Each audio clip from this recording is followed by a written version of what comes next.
in Paraguay. She goes on these expensive trips. I have no idea. It wasn't that kind of trip at all. It was to one of the great American cities, Chicago. Yes, where I was born. Yeah, it is absolutely a great place. Okay, so listen, I'm gonna try. I gotta take a deep breath here because this gets me all worked up.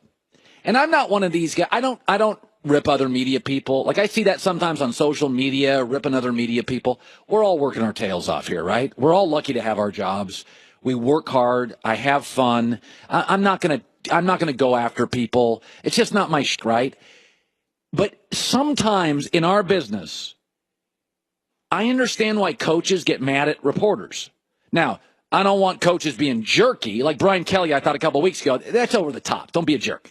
But I get sometimes reporters say things, and it's like, do you understand how it works? So let's start with this premise. Pro sports is incredible. 1% of high school basketball players play college. 1%. And then of those players, like less than 2% make the NBA for like 3 years. Virtually none of them become stars. Do you know how hard it is to become James Harden? It's like a DNA in a haystack. Like it never happens. 1 million kids play basketball, 1 million. And like there's one James Harden. You know, it doesn't work that way. So I don't think we understand sometimes. You can see high school football. We all know that's not great. And then you see college football and we're like, oh, those are great. I never had a single guy in my high school football league play college football. Not a single player in my league ever played college football. And then then you go to pro football. And not only you go to pro football, but you become Dak Presscott. You're good enough to start for the Dallas Cowboys. Now think of how good you have to be. How much leadership, the size, the arm, the coachability, the strength, the athleticism, how good you got to be. But what you're not is a mathematician. And I'll get to that in a second. So there's an article. The Packers played the Cowboys. Goulet is a huge Cowboy fan. He watches snaps, preseason games, practices. It's really sad. And so this Sunday, they have a 17-play drive to take the lead late on Green Bay. And on like a 2nd and 1, Dak was going to the end zone. And a writer suggests that instead of just scoring against Green Bay late, a team that beat you last year in heartbreaking fashion, the writer suggests that Dak Prescott should have slid on his final touchdown run to burn even more time off the clock, therefore not allowing Aaron Rodgers time to come back. And right here, he should have just slid. Okay. You do get pro football's not Madden. It's not a video game. You do ask the Seattle Seahawks about assuming you'll score a touchdown, about getting to the 1-yard line and thinking it's a guarantee. The game's on national TV. It's against the Packers. You have a chance to go ahead. You're 2-2, the season on the line. You're down 28-24. And you want Dak right here to slide to burn more clock. What in the hell are you talking about? Dak Prescott has a chance in the NFL to take the lead on the Packers. And you want him worrying about, Rod Marinelli's defensive 2 cover zone. I don't know if it'll work as I'm running down the field, how it will protect. This is not a video game. It's a real world. It's football. He's not a mathematician. He's not worried about the clock. He's worried about getting into the end zone. The Cowboys are one of the best teams in the league. When they get into the red zone, they score. They've been in the red zone 18 times this year. They've scored 12. That is miles above the league average, which is closer to 8, meaning it's hard. When you get into the red zone, there's no guarantee you're going to score a touchdown. The L.A. Rams this weekend got into the red zone 5 times. They scored 3 points.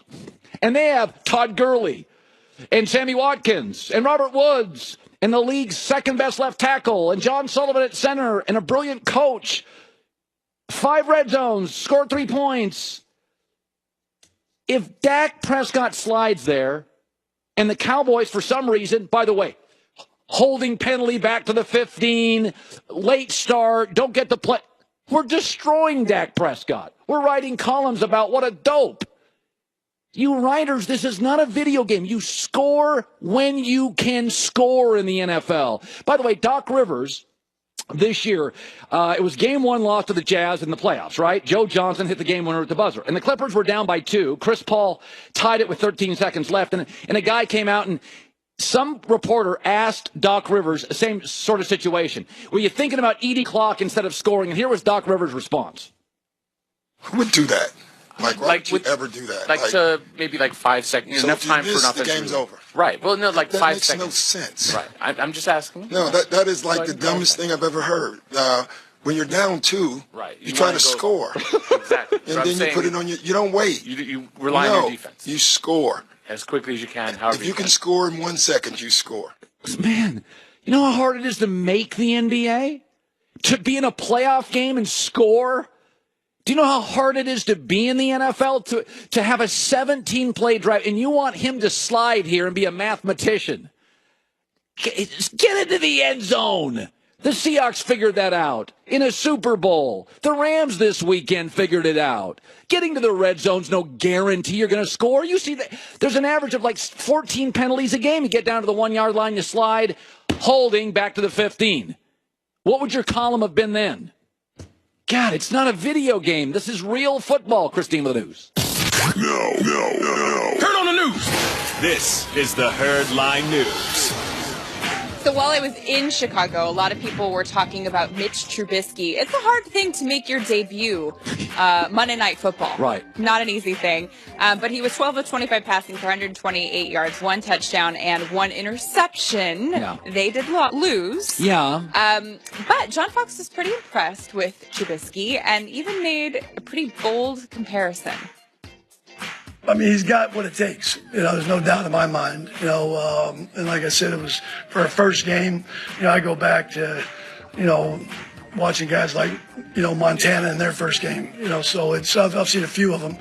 I'm not making comparisons at this point, but he's going to do nothing but get better. I totally agree. I liked him. Would you compare him to Joe Montana? No. In fact, by the way, they don't even. He's not that kind of style. I would compare him to Deshaun Watson. I think he and Deshaun remind me a little of each other. Their accuracy doesn't dip when they roll out. I think he's really athletic, and I think he's really talented. I thought he looked a little nervous inside the helmet last night. As you should be. Yeah, it's Monday Night Football. But again, I give him an incomplete. But I'm, Christine, football's better when quarterbacking is good. It's like the NBA is as good as its stars. When it had like Magic and Bird and George, it was a great league. And then they all kind of left, and there was like a 4-year period where you were kind of waiting. The NFL is as good as its quarterbacks, and I think Trubisky's going to work. I think he looks really, really athletic and accurate, and his release is quick. And this play was great. I think it's exciting. And how long has it been since Chicago said a quarterback they can rally around? Sid Luckman. And with a guy like Trubisky or a name like Trubisky, Chicago's behind him. Yep. Sam Bradford, meanwhile, sacked 4 times, came back after being sidelined for 3 games with a knee injury, and then re-aggravated it. Now his status is day-to-day. Had to leave the game. Here's Mike Zimmer on what happened. He aggravated his injury when he got tackled on one of the plays, and so I just thought it was best for him and that we got him out of there. He didn't want to come out. He wanted to stand there and fight, but I didn't want to get him injured anymore. Think they brought him back too soon? Christine, I watched yesterday. He got hurt just falling down. I feel terrible. Some professional athletes, they're just, they always say, made of glass. Mm-hmm. Like Bradford just gets hurt a lot. And then, John Lynch, who used to work here, John Lynch was one of the hardest hitters in the league. John Lynch told me he never had a concussion. I'm like, you led with your head for 18 years. God wasn't fair. Like some guys get great calcium or something, their bones are stronger, and some guys are hurt all the time. Bradford's hurt all the time. So you think this was a freak accident, though? But it was he re-aggravated an injury he already had. I'm not a doctor. I think he's going to get hurt regardless. Really? Yeah. See, I'm all for holding guys out until they're completely better, because you don't want to have a situation like this happen, which is why, on our final story, I think that the Raiders should pay attention to what just happened with Sam Bradford when it comes to Derek Carr, because now it's coming out that he will probably play on Sunday. Yeah. And he had remember that weird back injury, the transverse process back injury? Yeah. It's the same thing that Cam Newton had from the car accident and Tony Romo. They both missed just a game. Granted, Tony Romo had a bye. Yeah. but it would be the same timetable for Derek Carr, I still maybe would hold him out, although they are on a bit of a losing streak. Well, and they're also in the toughest division of football, so it's a legitimate question. Like, are the peripheral things, like how good the division is, how your team is playing, are they affecting your decision? If you played in a lousy division and we're on a 4-game winning streak, there's no question you wouldn't play him. It's a legitimate question. But what happens if he gets re-injured? And this football is the one sport you're making these decisions weekly, not just star quarterbacks. Christine Reduce. Well, that's the news. And thanks for stopping by. The Herd Lie News. 14-time Pro Bowler, Fox